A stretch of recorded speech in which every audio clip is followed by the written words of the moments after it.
Nang isara ng mga waiter ang mga pintuan ng bulwagan kung saan sila matatagpuan, agad niyang nilinaw kung maaari niyang tanungin si Genus Freewill. Malamig niyang sagot siyempre, tapos sabi ni Tiny, itong restaurant, ano ba talaga?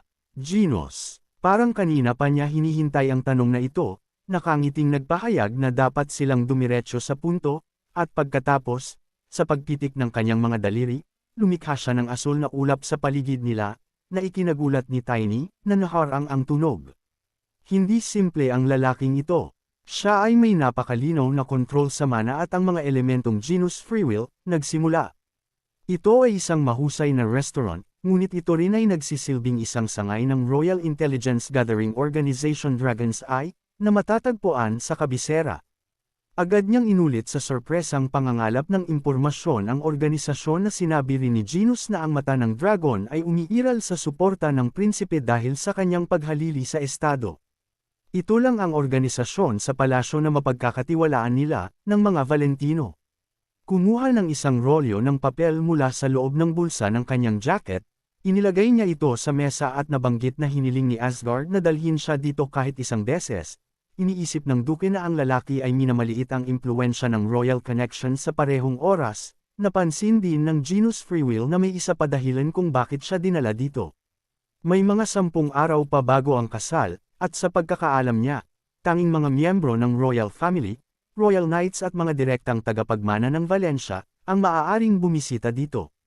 Ngunit ang knights pala ay hindi gaanong kagalingan. Kaya gusto ni Asgard von Valenschel na magpanggap ang lalaki bilang isang utusan at makalusot sa seremonya. Sabi ni Tiny na may kawalang kasiyahan at panunuya, hindi ito masamang ideya, pero hindi ba nila nagawa ito kanina? Genus muli, pinaalalahanan siya na huwag maliitin ang Sword Emperor. Nakahanap na sila ng pwesto para sa kanya, at saka sa isang emergency, dapat siyang pumunta dito kasama ang mga salitang ito, inabot niya kay Tiny ang mga papel. Agad niyang nilinaw ng may pagtataka ang isang bagay na sinagot ni Genus Freewill na naroon ang lokasyon ng artifact. Inalagaan ng lalaki ang artifact sa Kerem, kaya ganoon din ang inaasahan niya sa pagkakataong ito.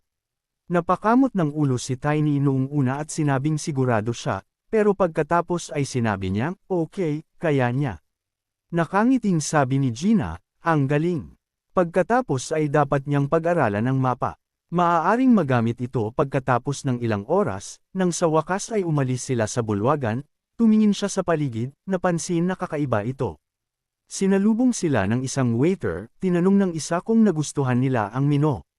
Kinumpirma ito ng Genus Freewill.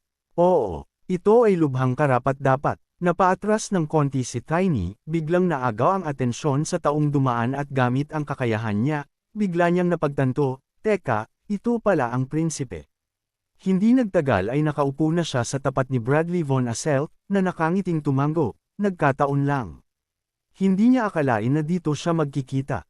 Ibinahagi ni Tiny na sinabi ni Duke Valencia na siya ay nagsisikap na mahanap ang mga kampa ng demonyo.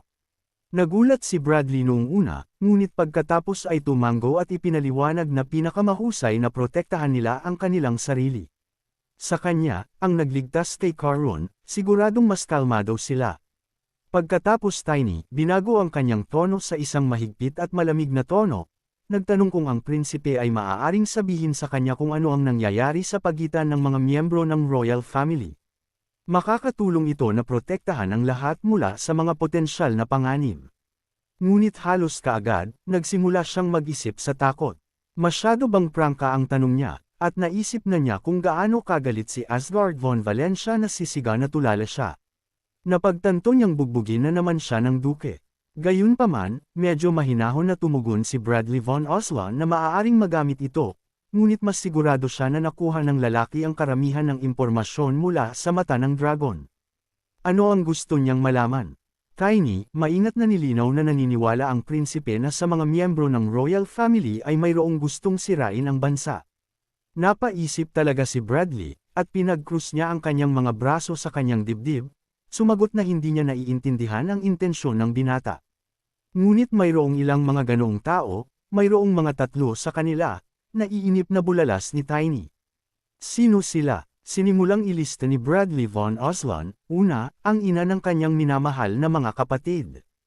Pangalawa, ang reyna. Nataranta ito at nagtaka, hindi ba ang pangalawang reyna ang pangalawang prinsipe? Ipinaliwanag ni Bradley na may kumakalat na tsismis sa palasyo na 10 taon na ang nakalilipas nang tumanggi ang pangalawang reyna na pakasalan ang kanyang ama ay pinatay ang kanyang buong pamilya. Nanlaki ang mga mata ni Tiny nang marinig ang ano. Pero inulit ni Bradley Von Oslan na isa lamang itong tsismis. Pero kung totoo man ito, may sagot ang binata sa tanong niya. Nilinaw agad ni Tiny kung sino pa. Si Bradley, nakasimangot, seryoso, sagot ng Royal Knights. Si Oslan ay may diskriminasyon laban sa kanila. Mas maganda ang pakikitungo sa mga salamangkero doon, kaya marahil gusto nilang sirain ang bansa, at ang huling tao ay ang kanyang ama. Laking gulat niya nang marinig ito, iniisip ang mismong king. Bradley, sabi ni Von Oslan na may pag-aalinlangan, sa ilang kadahilanan ay hindi siya lubos na nasisiyahan sa Duke ng Valencia, na kamakailan ay gumawa ng pangalan para sa kanyang sarili sa isang tunggalian. Ikinagalit nito ang aking ama. Kailangang mag-ingat din ang lalaki sa kanya at sa Duke. Alam na ang ama ay may mga lihim na kapangyarihan. Isa itong malaking secret, kaya hindi niya ito dapat sabihin kahit kanino. Nag-isip muna si Tiny, at saka yumuko, nagpasalamat sa prinsipe sa pagbabahagi nito sa kanya. Sumagot si Bradley na walang problema. Pagkatapos ay tumayo at hinayla ang upuan sa likuran niya, inihayag niya na kailangan niyang pumunta ngayon. Dapat niyang makilala ang kanyang ama at ang kanyang kasintahan. Magkikita na silang muli sa gabi, nakaupo sa silid na nagtatakang tanong ni Asgard von Valencia, ano ang sinabi sa kanya ng prinsipeng ito. Si Tiny na nakaupo sa tapat, nakumpirma ito, oo, ang sitwasyon ay maaaring maging mas nakakalito, bamantong hininga ng mabigat, sinabi ni Asgard na hindi siya makapaniwala na iniisip niya ito. Ginagawa nitong komplikado ang lahat. Biglang may pumasok na tanong sa ulo ni Tiny. Ang Lunar Wolf ba na ngayon ay kasama ni Chloe ay nagpadala sa kanya ng alarma sa Assyrian Palace, si Chloe von Valencia ay yumuko sa utos ng guro. Ang babae, kumakawi sa kanyang pointer, napansin na ito ay napaka-elegante para sa araw na ito ay maaari nilang tapusin ang kanilang aralin sa asal. Nagpasalamat si Chloe, at nang makaalis ang babae, nakahinga siya ng maluwag. Pagtingin ni Chloe von Valencia ay nagtaka kung bakit may pagkakaiba ang posisyon ng kanyang mga daliri kapag nakaupo. Sino ang kailangan mong maging para isipin ang mga ganoong bagay na matingkad lamang? Bumisita sa kanya dito, hindi niya dapat basta-basta itinali ang kanyang buhay sa templo. Ang lobo na nakaupo sa tabi niya ay naaawang bamulong. Nang mapansin niya ito ay agad niyang tinapik ito sa ulo at napansing natutuwa siyang narito muli ang buwan.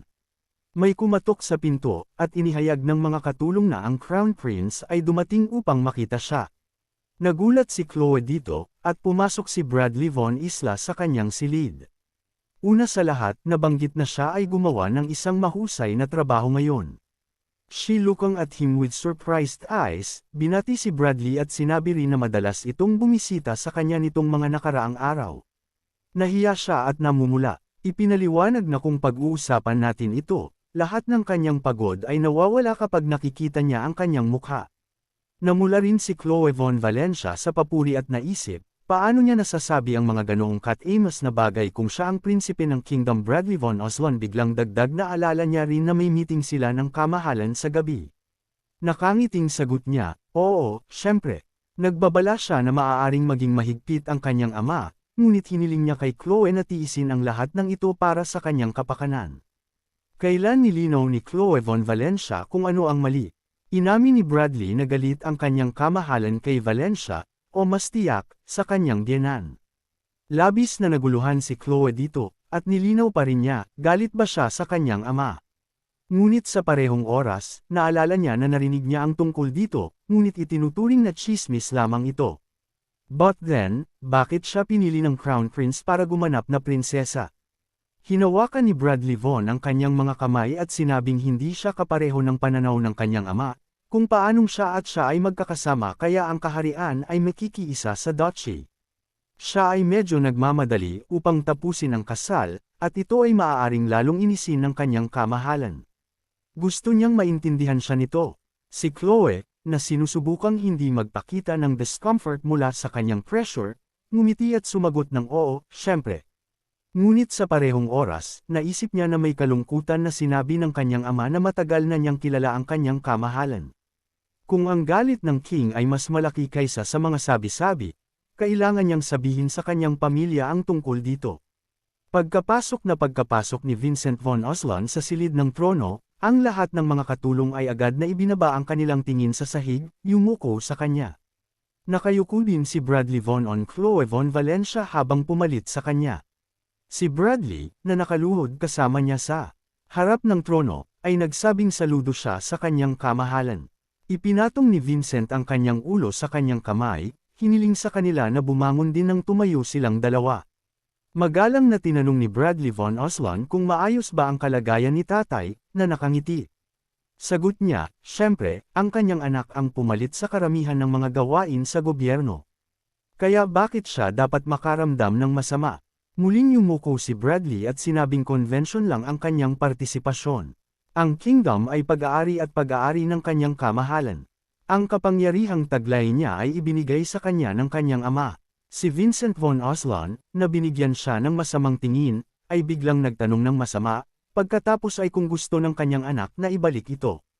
Si Bradley von Isla, na may nanginginig na boses, ay tahimik na sumagot, kung gayon ang kalooban ng king. Gayunpaman, pinutol siya ni Vincent, sinabing sapat na iyon. Ito ay walang katuturan, dahil ang lahat ng mga aristokrata ay magiging laban dito. Ang king, na kanyang inihiwalay sa pamamagitan ng pagsuko sa tore at sa gabi-gabing kaayusan, ay hindi makabalik. Ito ay kalokohan. Ipinaalala ni Bradley von Oslan nang may pagkairita na ito ay isang pangangailangan, ayon sa batas ng kingdom. Vincent von Oslan, muli, mapang-uyam na sabi, nakaka-curious na ang batas ay nasa itaas mismo ng namumuno at ang kasamang dinadala niya ay lalo siyang ikinairita. Siya ang anak ng espada. Agad na sumigaw si Emperor Bradley na ang titulong ito ay ibinigay sa kanya ng mga mangmang na karaniwang tao. Hinihiling niya sa kanyang kamahalan na huwag itong seryosohin. Sa wakas, ang tinig ni Chloe, ang anak ng emperador ng espada, si Asgard von Valencia, ay bumati sa kanyang kamahalan sa mga salitang ito. Siya ay yumuko at si Vincent, na kumikislap sa kanyang mga pulang mata, ay inulit, Emperor ng espada ng kingdom. Nagpatuloy siya. Ang kanyang ama ay tinalo kamakailan ng Alliance Sword at nakakuha ng labis na karangalan, ngunit ito ay ginawa para sa kapakanan ng pagluwalhati sa kingdom. Tawa ng malakas na sagot ni Vincent von Oslan. Pinili ng prinsipe ang katulad niya, anong tapang.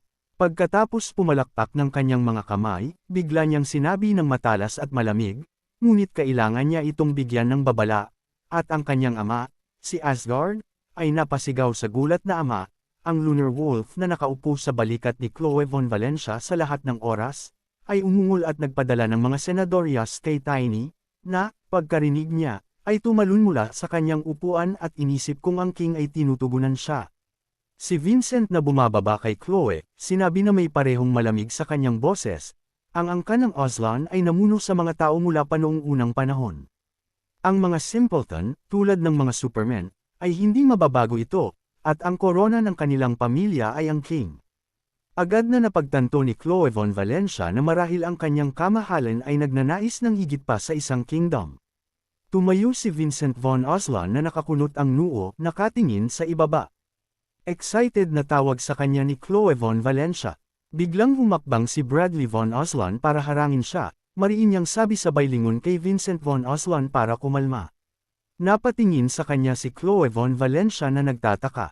Malalim na sumimangot si Vincent von Oslan at mahigpit na pinagdikit ang kanyang mga labi, na natiling tahimik. Bigla siyang tumalikod at nag-wave ng kamay, sinabihan silang umalis. Si Bradley von Oslan ay tumingin sa harap mula sa ilalim ng kanyang mga kilay. Maya-maya ay nilagay niya ang kamay niya sa puso niya. Nakayukong sabi ni tita, ayon sa gusto niya, tumalikod siya, nagsimulang maglakad palayo, at sinabihan si Chloe von Valencia na umalis. Nagtataka siyang lumingon sa direksyon niya, nagsimulang mabilis na maabyutin siya.